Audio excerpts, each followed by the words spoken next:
ZPTC Pulivendula rural మండలానికి ZPTC contested candidate. ఇటు పక్కన సుబ్బారెడ్డి ఒంటిమిట్ట జెడ్పీటీసీ స్థానానికి కంటెస్టెడ్ క్యాండిడేట్. రాష్ట్రంలో ఇవాళ ఎలాంటి పరిస్థితులు ఉన్నాయి అని చెప్పడానికి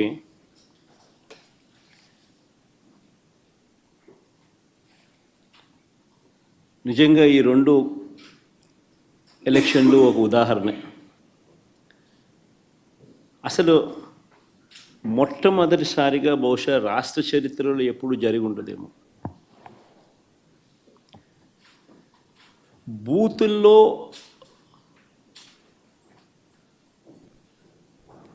పార్టీకి సంబంధించిన ఏజెంట్ లేకుండా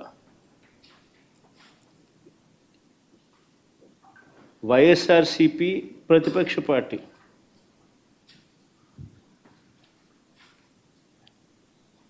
పులివెందుల రూరల్లో జరిగిన జెడ్పీటీసీ స్థానానికి జరిగిన ఎన్నికల్లో 15 బూతుల్లో ఉన్న 15 బూతులకు ఎన్నిక జరిగి రూరల్ మండలంలో 10,600 ఓట్లకు సంబంధించిన ఎన్నిక.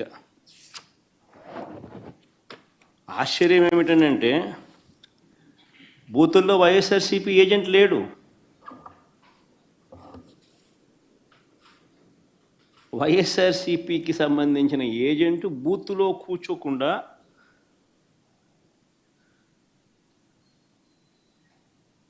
బూత్ దగ్గరికే మనిషి పోలేని పరిస్థితిలో బూత్లో ఏజెంటే లేకుండా ఎన్నికలు రిగ్గింగ్ చేసినారు.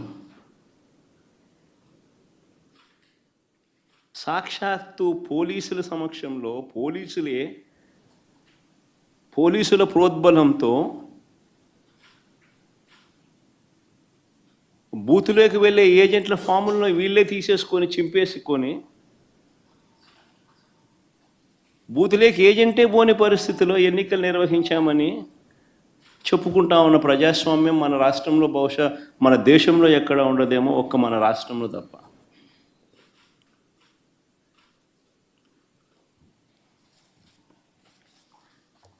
అసలు ఎన్నికల్లో బూత్ ఏజెంట్కు సంబంధించిన విధులు, బాధ్యతలు, హక్కులు ఏమిటి తెలుసా?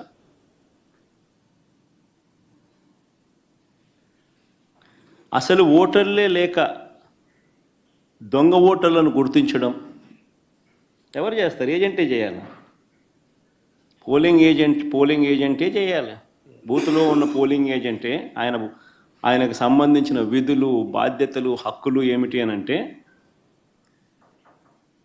అసలు ఓటర్లా లేక దొంగ ఓటర్లా అని గుర్తించడం, ఓటర్ల జాబితాను తనిఖీ చేయడం, అక్రమాలు, బెదిరింపులు, ప్రలోభాలు పెట్టడాలు, ఫేక్ ఓటర్లు ఉంటే వాటిపై అక్కడే ఉన్న ప్రిసీడింగ్ అధికారికి వెంటనే చెప్పి వాటిపై ఫిర్యాదులను అధికారికంగా నమోదు చేయడం, ఇవన్నీ పోలింగ్ ఏజెంట్ బాధ్యతలు. ఇవే వివరాలు పార్టీకి కూడా తెలియజేయడం.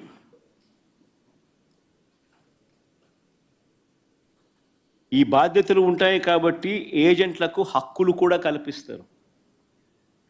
వారు ఖచ్చితంగా బూత్లో కూర్చునే హక్కు, ఓటర్ల జాబితాను తనిఖీ చేసే హక్కు, అభ్యంతరాలు తెలియజేసే హక్కు, పోలింగ్ రికార్డులను పరిశీలించే హక్కు, కౌంటింగ్ వరకు కూడా దీనికి సంబంధించిన సమాచారాన్ని పొందే హక్కు, ఇవన్నీ కూడా ఏజెంట్లకు ఉంటాయి.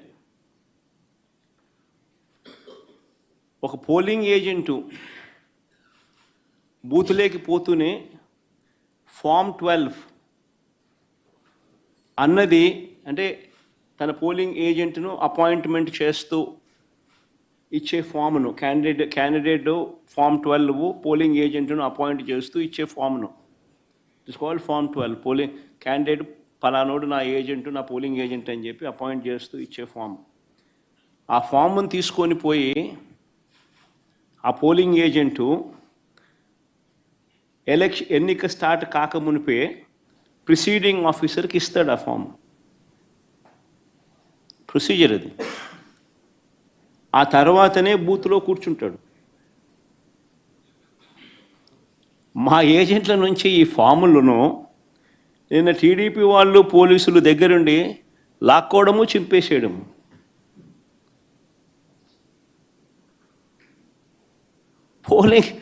పోలింగ్ ఏజెంట్ అనేవాడు లేకుండా ఎలక్షన్ జరపడం అన్నది నేను ఎక్కడ చూడలా. ప్రజాస్వామ్యం అన్నది ఇంత దిగజారిపోయిన పరిస్థితి బహుశా చరిత్రలో ఎక్కడా చూసిండు మేము.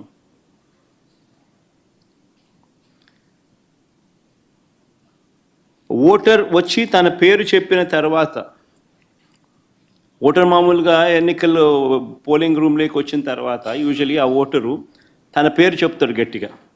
చెప్పిన తర్వాత పోలింగ్ ఆఫీసర్ రిజిస్టర్లో తన వేలిముద్ర కానీ తన సంతకం కానీ తీసుకుంటాడు.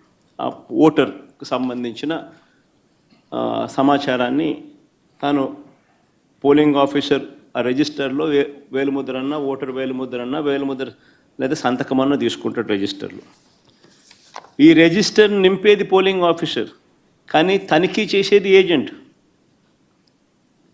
అవసరమైతే తాను అభ్యంతరం చెప్తాడు.